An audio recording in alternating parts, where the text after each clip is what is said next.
Welcome to the quirkiest car I have ever reviewed.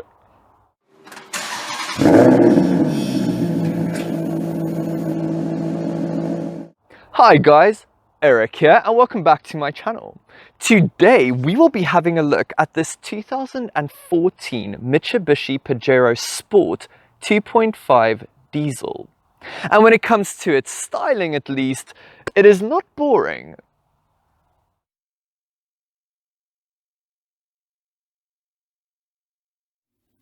A really big thank you to the accommodating, thoughtful and helpful staff here at ASJ Motors. They have a huge selection of quality used cars located in two locations in the Overberg region. One is in the industrial area of Hermanus, the other is located on the main road of Verliesdorp. They are open for business, so be sure to check out their catalogue, link in the description box below. To date, there have been 3 generations of the Pajero Sport, all of which shared components and even some panels with Mitsubishi's own Triton Bucky. The first generation was introduced in 1996. It looked remarkably similar to the 4th generation Colt and shared some of its engines, which included a 2.4 4-cylinder as well as a 3-litre and a 3.5-litre 6-cylinder petrol unit. When it came to diesel options, you had a choice of 3 4-cylinder turbo diesel units. You even had a choice of a 5-speed manual, a 5-speed semi-automatic, and a 4-speed torque converter unit. This generation also shared the bigger Pajero's wheelbase. This is the second iteration of the Pajero Sport. It is based on the 5th generation Triton. Its main competitors were the Toyota Fortuner and Ford Everest, and looks-wise at least, it definitely looks the part, with massive wheels and a high ride height. It also looks very unique for a car in its class, especially from the front, with a thin grille and slim headlights. However, it does look rather top-heavy, and that is reflected in its driving experience, but we will get back to that in a minute. In profile, it looks at its best with clean lines and decent departure and arrival angles. The rear reminds me a bit of the current generation Fortuner, with relatively thin and long taillights. As with the front though, it looks a bit top-heavy. Thankfully, it offers 7 seats, a powerful 2.5-litre turbo diesel engine with a variable geometry turbo.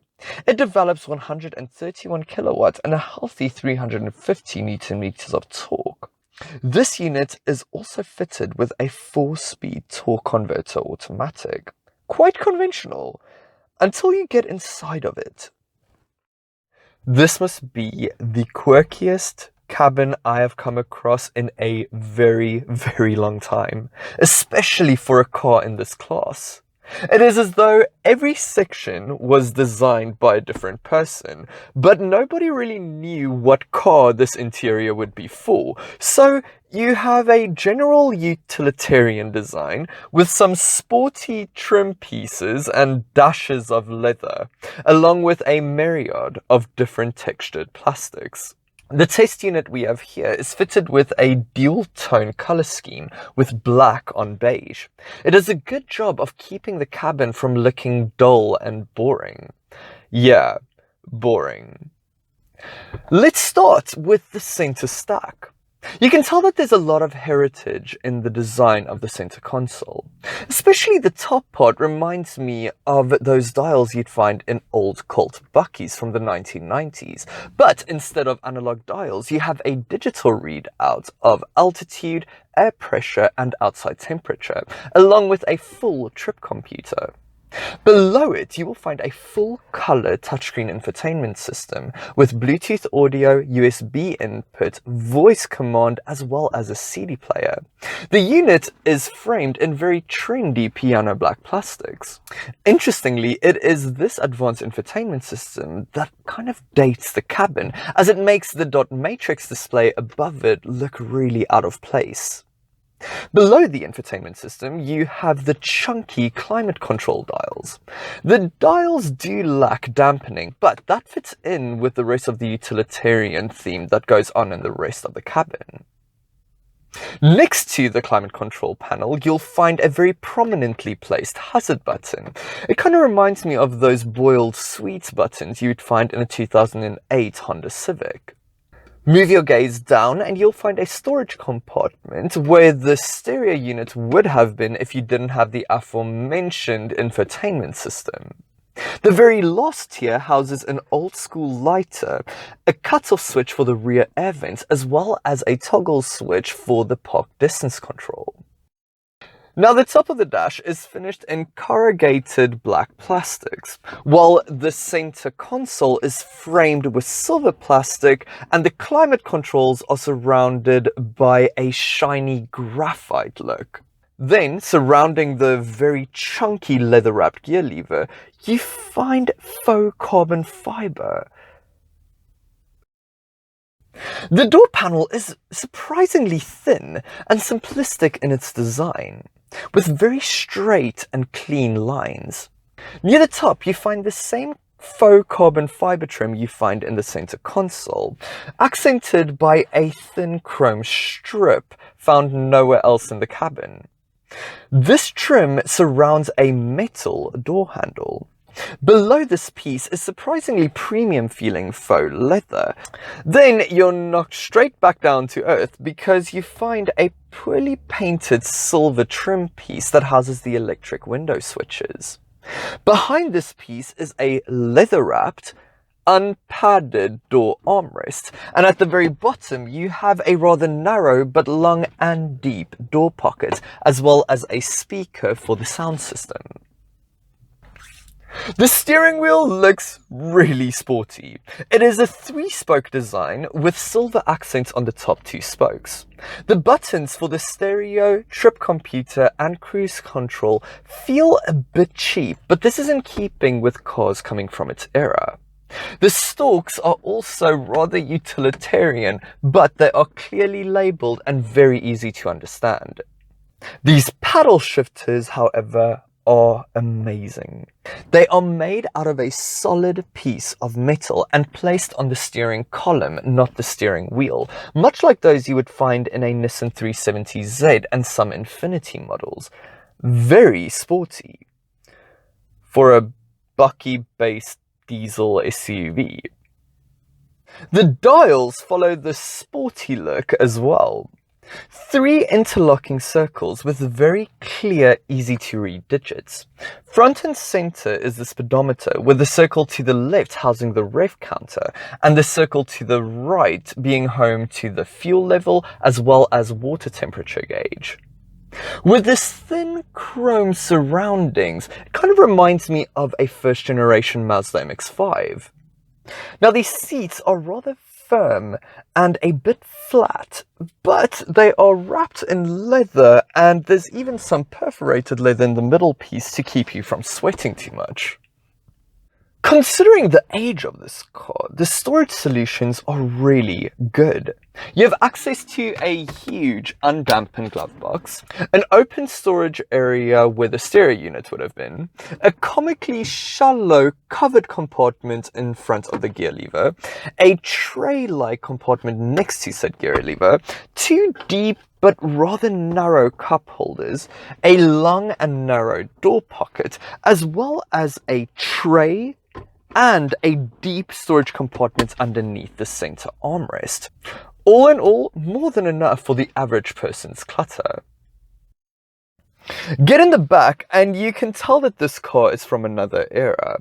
Knee room is good, but because of the body-on-frame construction, the floor is rather high and the seats are low, which means that you lack some under-thigh support. Headroom is alright though. The rear bench is rather hard, but you do get a leather-wrapped door armrest and a leather-wrapped center armrest that is very well padded. There are some other thoughtful features as well, like rear passenger air vents, coin compartments integrated into the door's grab handle, door pockets that are big enough for a small bottle of water, and 2 cup holders integrated into the rear armrest.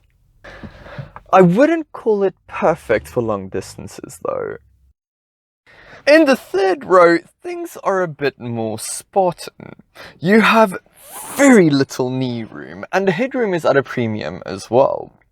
Still, even the third row has their own climate vents, 2 cup holders, as well as a small storage tray. With the third row in place, the boot is absolutely minuscule, almost non-existent.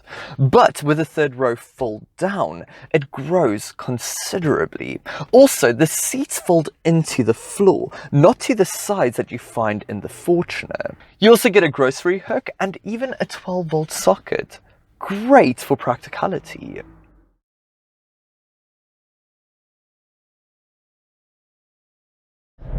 Being used to cars and SUVs that have a monocoque chassis, there are some key differences when driving the Pajero Sport. This is because the Sport has a ladder frame chassis. This means that the body is bolted on top of the platform.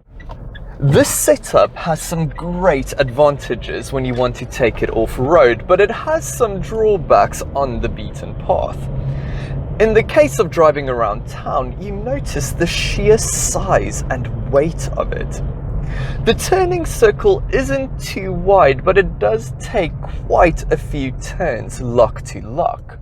Thankfully, the steering isn't too heavy, visibility is great all around, and the gearbox does a decent job of keeping the diesel engine on the boil. Low speed ride is firm though, even with high profile tyres. It is by no means uncomfortable, but it does feel a tad old school. Out on the twisties, and like almost all the cars in its segment, it will take you around the corners, but you have to respect its limitations. There is quite a lot of body roll in the corners as well as body flex. That being said, the steering mounted pedals are a joy to use, even if the steering itself is completely lifeless. Out on the open road, and the Pajero Sport impresses with a very well insulated cabin. There is little road noise and tyre roll even with these big tyres fitted. High-speed ride remains firm however, and the engine is gruff under hard acceleration. There is quite an agricultural theme with the Pajero Sport. It might be another factor of the ladder frame chassis and other borrowed bucky components. This is definitely the wild card in its segment. With South African roads inundated with Toyota Fortuners and Ford Everests, it is rather easy to overlook the Pajero Sport. But it isn't without its merits. You get good examples for reasonable prices. They are stunningly reliable and they stand out from the crowd, for better or for worse. One thing to keep in mind though is that in other markets at least, there were cases of unintended acceleration. Mitsubishi launched an investigation and couldn't find any fault with the electrical systems. So I don't think you need to worry about that too much. Thank you so much for watching another one of my videos. If you enjoyed the review, please remember to give it a thumbs up. And if you haven't already, subscribe to my channel and get notified of upcoming videos. I have loads more coming up for you guys, so stay tuned. If you're interested in some behind the scenes content and a peek into my personal life, be sure to follow me on my social media platforms. Links are in the description box below. I hope you guys have a fantastic day. Until next time, bye.